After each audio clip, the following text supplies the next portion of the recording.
खूप वर्षांपूर्वीची गोष्ट आहे. एका छोट्याशा गावाशेजारी घनदाट जंगल होतं. त्या जंगलात एक बल्लाळ सिंह राहत होता. त्याची सगळ्यांनाच भीती वाटायची. सिंह रोज गावाजवळ येऊन जनावरांची शिकार करत होता. गावकरी खूप घाबरली होती. त्यांची जनावरं, शेती सगळं धोक्यात आलं होतं. असं चालणार नाही. काहीतरी उपाय केला पाहिजे. सिंहाला पकडल्याशिवाय आपलं गाव सुरक्षित होणार नाही. तेवढ्यात एक शिकारी गावकऱ्यांसमोर आला. अरे घाबरू नका. माझ्यासाठी सिंह म्हणजे काय, डाव्या हाताचा मर आहे.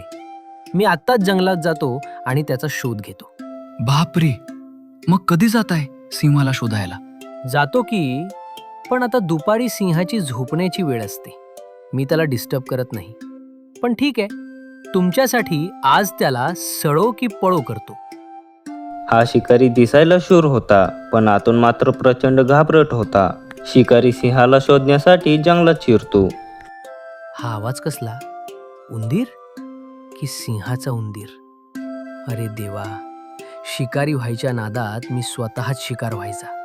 शिकारी इकडे तिकडे बघत चालला होता. तितक्यात त्याला लाकूड तोडणारा एक लाकूड तोडा दिसतो.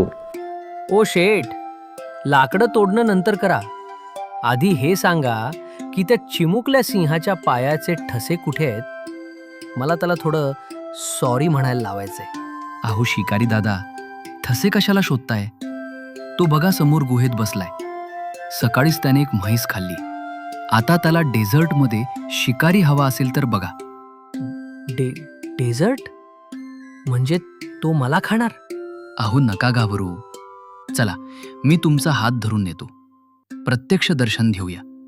तो तुम्हाला पाहिला की नक्कीच खुश होईल. तुला कळत नाहीये का?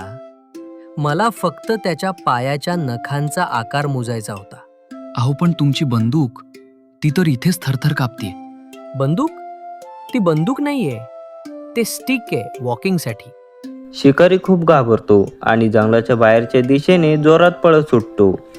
आणि मागे लाकूड तोडे त्याच्याकडे बघून हसत राहतो.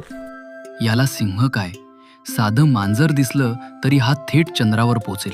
शिकवण: संकटाचा सामना करायचा असेल तर केवळ देखावा करून चालत नाही, तर खरं धैर्य लागते. अशा छान छान गोष्टी पाहण्यासाठी लगेच आपल्या चॅनलला सबस्क्राईब करा.